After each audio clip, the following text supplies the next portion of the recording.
It all started like any other quiet afternoon at my house, until I heard a knock on the door that would completely flip my world upside down.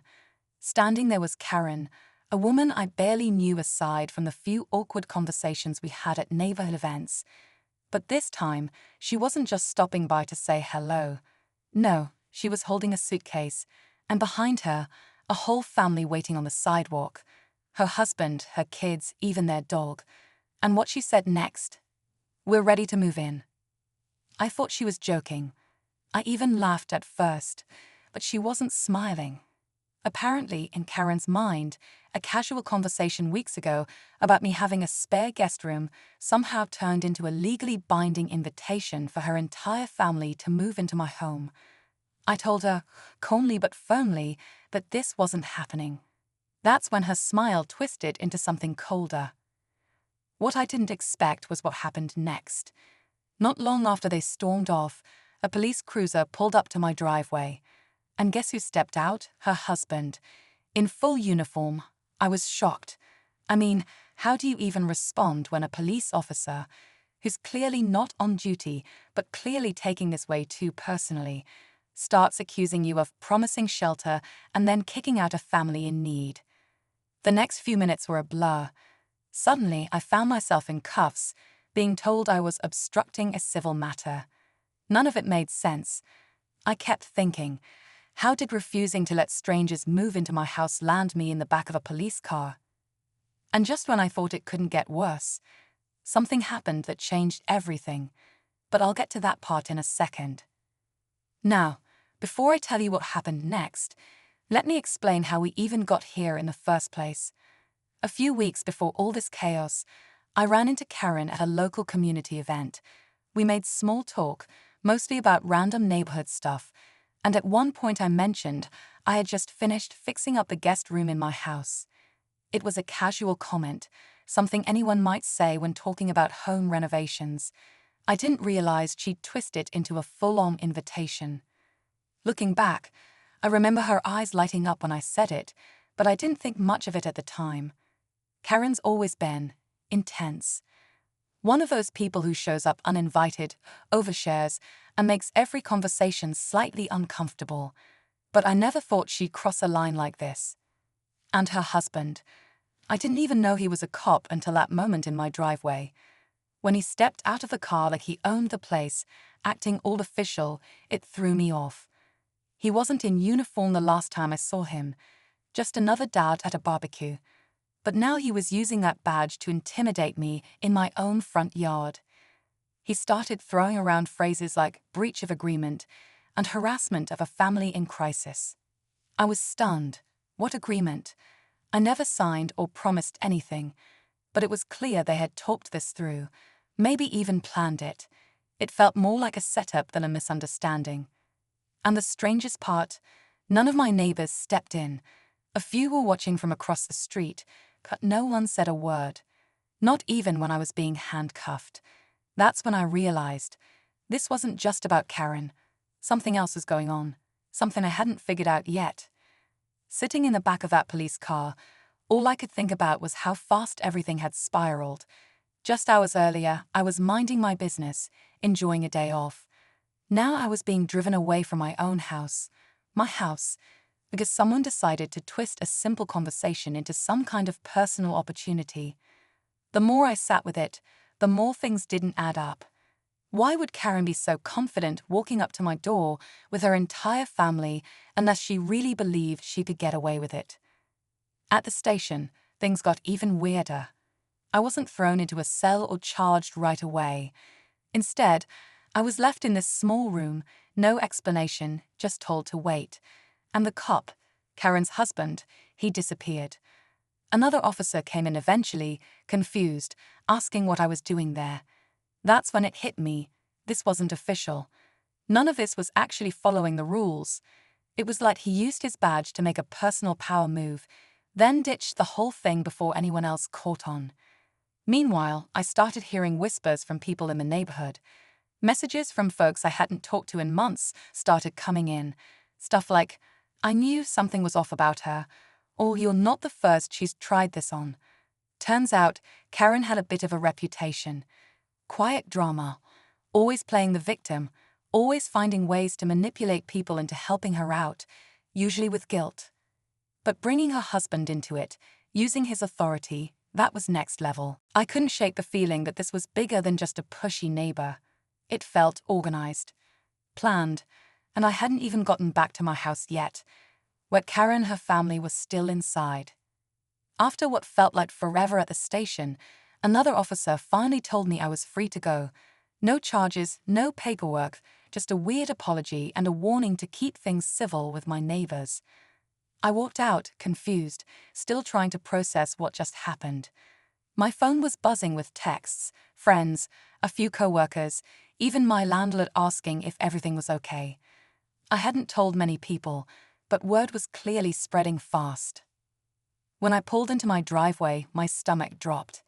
Karen's minivan was still parked out front. Curtains were shut tight, lights on in every room, even the guest room. I just stood there, staring at my own house like I didn't even recognize it anymore. I didn't know what to do. Do I knock on my own door? Call the cops again? The regular ones this time? It felt like a trap either way. I walked around to the side of the house and peeked through a window. That's when I saw it, Karen sitting at my dining table, scrolling through what looked like my laptop. Her kids were eating snacks from my kitchen. Her husband was nowhere in sight. It was like they'd just moved in and claimed the place as their own. My blood was boiling, but I couldn't act without making things worse. Then I remembered the security cameras I installed a few months back. I rushed to my neighbor Mark's place. He's one of the few people on the block I actually trust. I explained everything, and without even blinking, he handed me a flash drive. I figured you'd want this, he said. He'd been saving footage from his own cameras, and from what he hinted, what they showed wasn't just trespassing, it was premeditated. And just as I was about to leave his place, he stopped me. You should see who's been coming by while you were gone, he said. It's not just them. I followed Mark into his garage where he had the footage pulled up on his old laptop. The screen showed a clear view of my front yard, my driveway, even part of my living room window through the blinds. He played the clips one by one, and with each second, my heart started pounding harder. The first few recordings were what I expected. Karen and her family arriving, unloading bags, the kids running up to my porch like they'd done it before. But then came the part that made my skin crawl. 2 days before all this blew up, while I was at work, a black SUV pulled up. A man got out, someone I'd never seen before. He wasn't with Karen. He didn't knock. He used a key. I leaned in closer. Pause it, I told Mark. I stared at the screen. This guy went straight to the front door, walked in like he belonged. Karen came out a few minutes later and handed him what looked like a folder. Then they both disappeared inside. Mark looked at me. That's not the only time he's come by. He was here a week ago too, before any of this started. Different car, same guy. I couldn't wrap my head around it. Who was this guy? Why did he have a key to my house? How did Karen even get a key in the first place? I started thinking back to the day my spare set went missing. I brushed it off then, thought I just misplaced it. Now I wasn't so sure. Something bigger was happening. This wasn't just a neighbor being pushy. This was planned, coordinated, and suddenly, I wasn't just dealing with a family trying to squat in my home. I might have just stumbled into something way darker than I ever expected.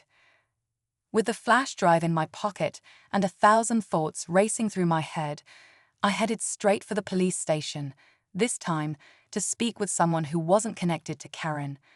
I showed the footage to a sergeant who immediately raised his eyebrows. The moment he saw the unknown man using a key to enter my house, he paused the video and asked, "You never gave anyone else access?" "Never," I said. "I didn't even know this guy existed until 10 minutes ago." That was enough to get things moving. Within hours, they had a warrant to search my property and check in on the people now staying inside it. I stayed back while they went in, heart pounding, watching from across the street with Mark and a few other neighbors who suddenly started acting like they cared. Part of me wanted to go over and yell, to demand answers, but I held back. I didn't want to make it worse. When the cops finally came out, Karen wasn't arguing. She wasn't yelling. She was just quiet, pale, almost like she knew the game was over. Her husband was nowhere to be found, and that guy from the SUV, he was inside when they went in. Turns out he wasn't just some random accomplice. He was on probation for real estate fraud. Apparently, he and Karen had been scamming homeowners, getting access, faking agreements, and trying to occupy homes long enough to create legal grey areas at delayed eviction. They arrested him on the spot. Karen was taken in for questioning, and her kids were picked up by a relative. It felt like the end, like justice had finally caught up to them. But here's the twist. A week later, I got a letter. Not from the police, from a lawyer, claiming Karen was now filing a civil suit against me for emotional distress and unlawful eviction. At first, I thought the letter was a joke. After everything that had happened, after they illegally entered my home, tried to take it over, and got caught on camera, now I was the one being dragged into court. I couldn't believe it. Karen's civil suit claimed I'd promised them housing and then violently and unfairly removed her family, causing emotional trauma. I mean, the woman literally had her accomplice use a stolen key to enter my house, and somehow she was flipping the script again. But by then, I was ready. I had security footage, text messages, witness statements, even documents from the police report that backed up everything I'd gone through. I hired a lawyer, one who had dealt with property scams before, and we built our case brick by brick. The weird part, Karen actually showed up to court like she was still convinced she'd win. Dressed up like a victim, calm and collected. But this time, her charm didn't work. The judge wasn't buying it. After reviewing the evidence, it didn't take long for the case to be dismissed. In fact, the judge referred her actions to the district attorney for further review. Karen didn't just lose, she opened the door to even more legal trouble. As for her husband, Internal Affairs had launched their own investigation into his abuse of power. The guy went completely silent after everything blew up. Word around the neighborhood was he'd taken leave from the force. No one had seen him since. After all that, I finally had my house back. It was weird, walking in and seeing how they'd rearranged things. Photos taken down, furniture moved, little signs that someone else had tried to make it theirs. I spent a week scrubbing it all clean, not just physically but mentally too. I changed the locks, installed more security cameras, and started being a little more careful about what I said and who I said it to. But there was one good thing that came out of all this. Mark and I grew closer. He helped me through the worst of it, and we started hanging out more, even teaming up to create a little neighborhood watch group. Other neighbors finally opened up too. Turns out, I wasn't the only one Karen had targeted in smaller ways before. It just never went this far. I guess sometimes people like her only stop when they hit a wall they can't get through. So yeah, it was a wild ride. I never thought something as simple as mentioning a guest room would lead to cops, courtrooms, and a scam unraveling in my living room. But I learned something important. Trust your gut, keep records, and don't ignore red flags, no matter how small they seem. And to anyone out there dealing with nosy neighbors or uncomfortable situations, remember this: your home is your space. You don't owe access to anyone, no matter how convincing they try to be.